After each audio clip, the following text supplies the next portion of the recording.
Hello everyone, আসসালামু আলাইকুম। This is শ্রাবণ। আজকের আলোচনার বিষয় নবম ও দশম শ্রেণীর ফিন্যান্স ও ব্যাংকিং অধ্যায় 1। এই অধ্যায়ের সারসংক্ষেপ, প্রশ্ন এবং এমসিকিউ সহকারে এমনভাবে আলোচনা করে দিব যে তোমরা পরীক্ষায় বই না পড়েও ইনশাআল্লাহ অনেক ভালো করতে পারবা। অর্থায়ন। অর্থ মানে টাকা, আর অর্থায়ন মানে কি? টাকা বিনিয়োগ করা। অর্থায়ন হলো তহবিল ব্যবস্থাপনা নিয়ে কাজ করে। কোথায় থেকে টাকা আসবে, কোথায় টাকা বিনিয়োগ করবা, বিনিয়োগ করলে সর্বোচ্চ মুনাফা হবে, ওইটাই অর্থায়ন। এখন দেখো, তুমি যদি ব্যবসা করতে চাও, প্রথমত তোমাকে টাকা সংগ্রহ করতে হবে। সংগ্রহ করার পর টাকাগুলো বিভিন্ন জায়গায় ব্যয় করতে হবে, অর্থাৎ এমন ভাবে ব্যয় করতে হবে যাতে সর্বোচ্চ মুনাফা হয়। এখান থেকে পরীক্ষা একটি প্রশ্ন আসে, অর্থায়ন ব্যবসায়ের মূল চালিকা শক্তি। খেয়াল করো, এখান থেকে কি প্রশ্ন আসে? অর্থায়ন ব্যবসায়ের মূল চালিকা শক্তি। উত্তর হ্যাঁ, অর্থ ছাড়া তো ব্যবসা হবে না। ব্যবসা করতে হলে প্রথমত তোমাকে অর্থ সংগ্রহ করতে হবে। অর্থ ছাড়া ব্যবসা কখনোই কল্পনা করা যায় না, অথবা ব্যবসা পরিচালনা করার জন্য অবশ্যই অর্থের প্রয়োজন হয়ে থাকে। 1990 সালে অর্থাৎ 90 দশকে আধুনিক অর্থায়নের সূচনা হয়। তাহলে আধুনিক অর্থায়নের সূচনা হয় কবে? 1990 সালে। কোন দশকে? 90 দশকে। এগুলো কিন্তু অবজেক্টিভের জন্য অনেক important. WTO world trade organisation মানে বিশ্ব বাণিজ্য সংস্থা এই দশকে মানে 90 দশকে এর আত্মপ্রকাশ ঘটে। এর ফলে কি হয়? সারা বিশ্বে আমদানি এবং রপ্তানির ক্ষেত্রে যত ধরনের সমস্যা হয়, ওই সমস্যাগুলো সহজে কমানো সম্ভব হয়েছে। এর ফলে কি হয়? সারা বিশ্বের মধ্যে যত ধরনের আমদানি হয় বা রপ্তানি করা হয়, এদের মধ্যে যত ধরনের প্রতিবন্ধকতা বা সমস্যাগুলো আছে, এগুলোর অনেকটাই হ্রাস পায়। উন্নয়নশীল দেশ, অনুন্নত দেশ, এগুলোর মধ্যে যে ব্যবসা বাণিজ্য করার ক্ষেত্রে যত ধরনের সমস্যাগুলো হয়, এই সংস্থাগুলো এই সমস্যাগুলো সমাধান করতে সাহায্য করে এবং তারা ব্যবসা বাণিজ্য উন্নয়নের জন্য যত ধরনের কাজ করার দরকার, ওই সংস্থাটা এই দেশগুলোর জন্য কাজ করে। অর্থায়নের শ্রেণী বিভাগ অনেক ইম্পর্টেন্ট। নাম্বার 1, পারিবারিক অর্থায়ন। অর্থাৎ পরিবার পরিচালনা করার জন্য অবশ্যই টাকা দরকার হয়। টাকাগুলো কোথায় থেকে আসবে এবং টাকাগুলো এমনভাবে খরচ করতে হবে যে পরিবারের সদস্যদের কোনো সমস্যা না হয়। মনে করো তোমার আব্বু মাসে 50,000 টাকা ইনকাম করে। ওই যে 50,000 টাকা পাওয়ার পর প্রথম 20 দিন যদি একেবারে বেশি করে খরচ করে ফলে, বাকি 10 দিন পরিবার চালাতে নানা ধরনের সমস্যার সম্মুখীন হবে। তাহলে কি করতে হবে? পরিবারের যেই টাকাগুলো আয় হয়, ওইগুলো এমনভাবে ব্যয় করতে হবে যে পরিবারের সদস্যদের কোনো ধরনের সমস্যা না হয়। মূলত এটাই পারিবারিক অর্থায়ন। এখন দেখা যায় টাকা পয়সা যতটুকু ইনকাম হয়েছে, ওইগুলো পরিবার ভরণ পোষণ করার পর যদি টাকা থাকে, এগুলো ফিউচারের জন্য জমা রাখা হয়। অথবা যখন টাকা পয়সার একটু শর্টেজ হয়, মানে টাকার অভাব হয়, তখন বন্ধু বান্ধব, আত্মীয় স্বজন, ইভেন ব্যাংক থেকে পর্যন্ত ঋণ নেওয়ার প্রয়োজন হয়। সরকারি অর্থায়ন, এটা তোমরা বই থেকে ভালো করে পড়ে নেবে, এটা অনেক ইম্পর্টেন্ট। সরকারি অর্থায়ন মানে সরকারে 1 বছরে কত টাকায় ব্যয় করবে ওইটা ঠিক করে এবং সেই অনুসারে বিভিন্ন উৎস থেকে টাকা সংগ্রহ করে, এটা হলো সরকারি অর্থায়ন। দেখো সহজে সরকার কিন্তু বাজেট ঘোষণা করে যে এই বছরে আমরা এত টাকা খরচ করব। বাজেট ঘোষণা করার পরে এই টাকাগুলো বিভিন্ন মানুষ থেকে সংগ্রহ করে। কিভাবে? জনগণ থেকে, মানে আমাদের কাছ থেকে সংগ্রহ করে। সরকারি অর্থায়নে আয় থেকে ব্যয়ের খাত বেশি, মানে আয় যতটুকু হয় তার চেয়ে খরচ বেশি হয়। এই জন্য সরকারি অর্থায়নকে অলাভজনক বা অমুনাফাভোগী অর্থায়ন বলা হয়। এগুলো কিন্তু অবজেক্টিভের জন্য ইম্পর্টেন্ট। তারপরে সরকারি অর্থায়নের ব্যয়ের খাতগুলো কি? অর্থাৎ সহজে মনে রাখার সকল ধরনের উন্নয়নমূলক কাজ হলো ব্যয়ের খাত। স্কুল, কলেজ, হসপিটাল, রাস্তা ঘাট, সেতু, পদ্মা সেতু, যমুনা সেতু, তারপরে মেট্রো রেল, এই সবগুলোই কিন্তু সরকারি অর্থায়নের ব্যয়ের খাত। আর আয়ের খাত কোনগুলো? আয়ের খাত হলো আয়কর, মূল্য সংযোজন কর, এটি মুখস্থ রাখবা কিন্তু। আয়ের খাতগুলো কি?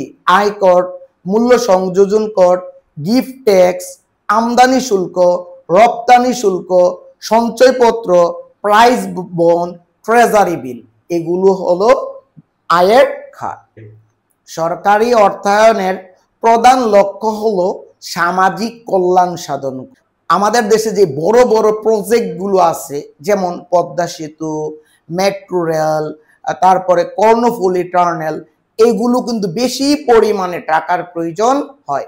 সরকার নিজের ফান্ড ব্যবহার করার পরও যখন অর্থের ঘাটতি দেখা দেয়, তারা কি করে? বিভিন্ন উৎস থেকে টাকা সংগ্রহ করে। কোনগুলো থেকে টাকা সংগ্রহ করে? যেমন দেখো, এডিবি মানে এশিয়ান ডেভেলপমেন্ট ব্যাংক, ওই ব্যাংক থেকে টাকা সংগ্রহ করে। পরীক্ষা এটা কিন্তু আবার অবজেক্টিভ হিসাবে আসে। এডিবি কি? Asian development bank. তারপরে হলো বিশ্ব ব্যাংক।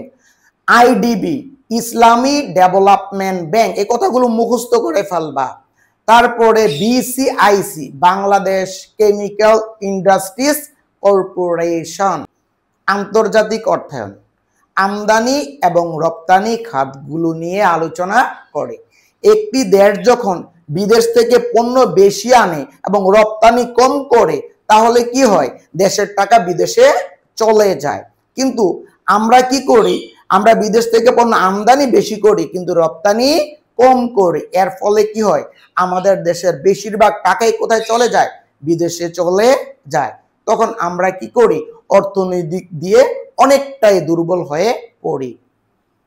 আমাদের দেশের অনেক মানুষ প্রবাসে থাকে, মানে বিদেশে থাকে, তারা বিদেশ থেকে অনেক টাকা পাঠায়, এগুলোকে রেমিটেন্স বলে।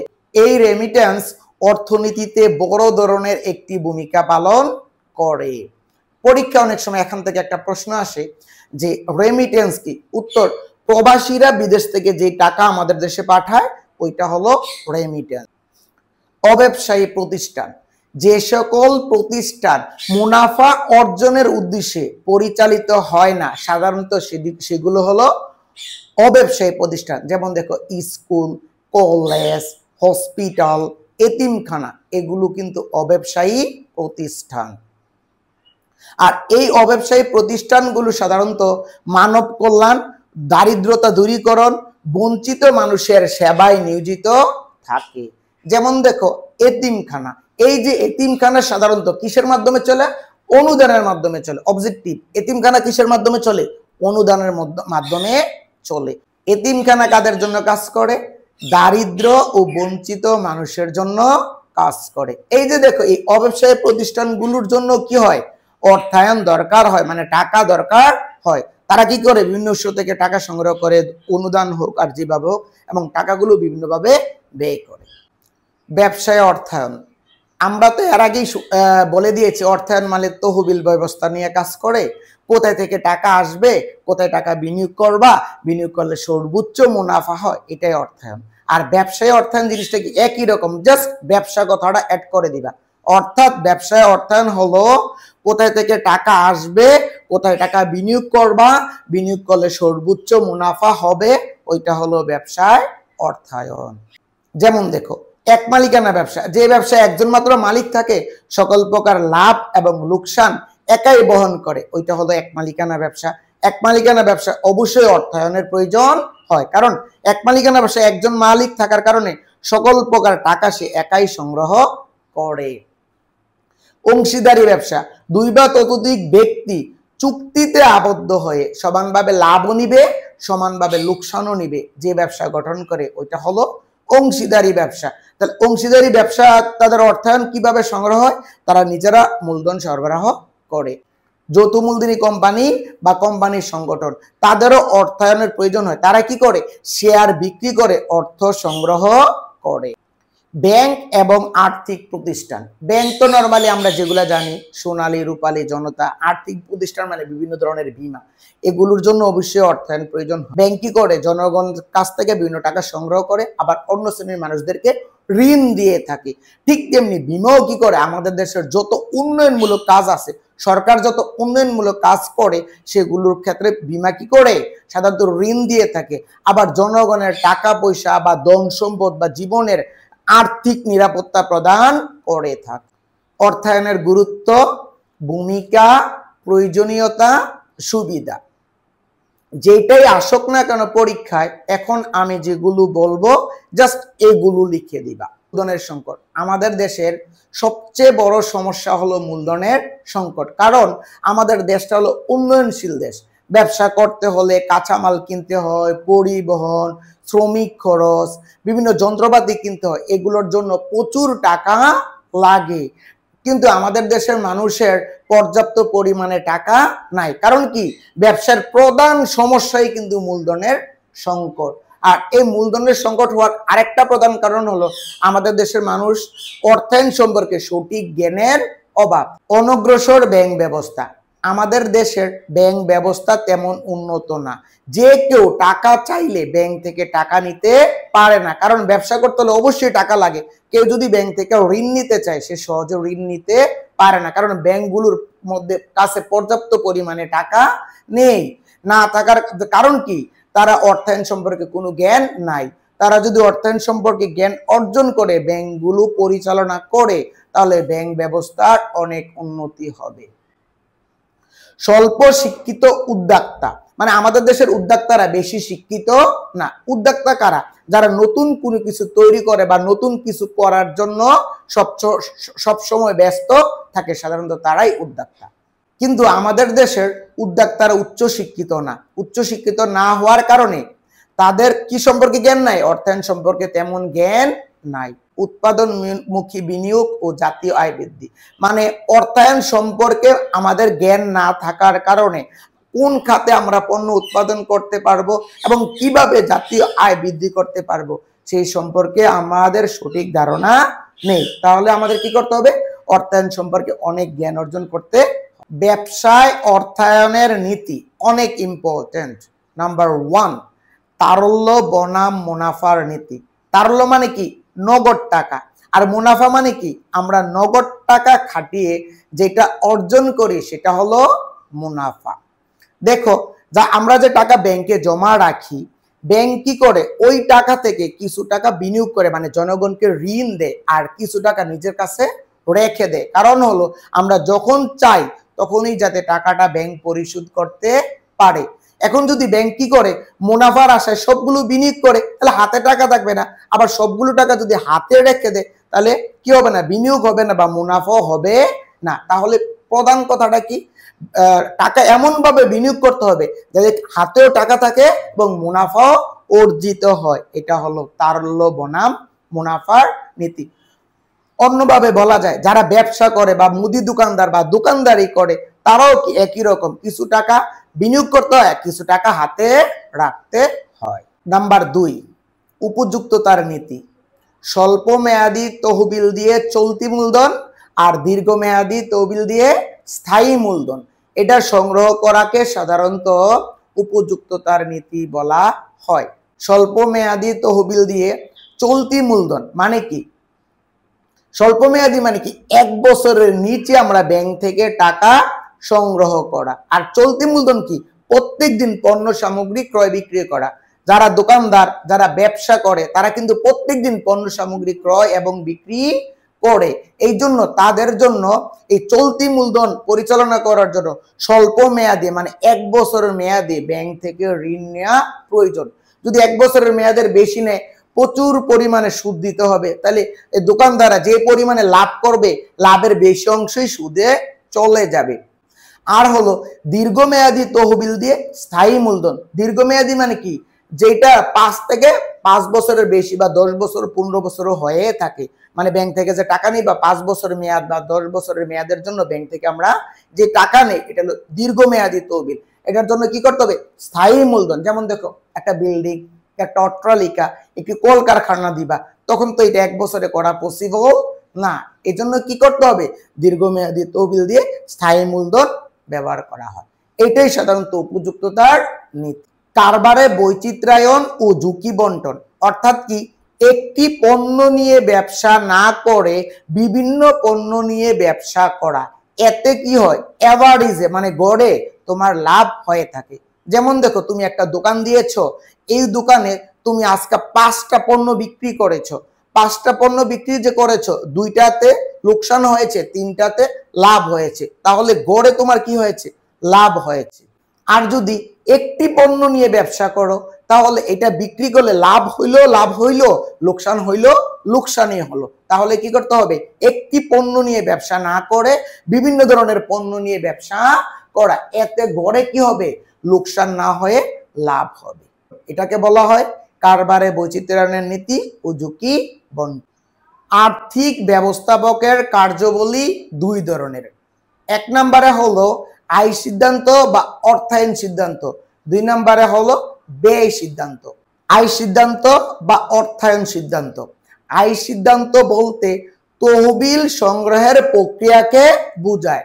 ব্যবসায় চলতি ব্যয় নির্বাহের জন্য, চলতি ব্যয় মানে প্রত্যেকদিন ক্রয় বিক্রয়ের জন্য, চলতি ব্যয় নির্বাহের জন্য স্বল্প মেয়াদী উৎস থেকে তহবিল সংগ্রহ করবা, মানে 1 বছরের মেয়াদী উৎস থেকে কি করবা, তহবিল সংগ্রহ করবা। আর স্থায়ী ব্যয় নির্বাহের জন্য দীর্ঘমেয়াদী উৎস হতে অর্থ সংগ্রহ করতে হবে।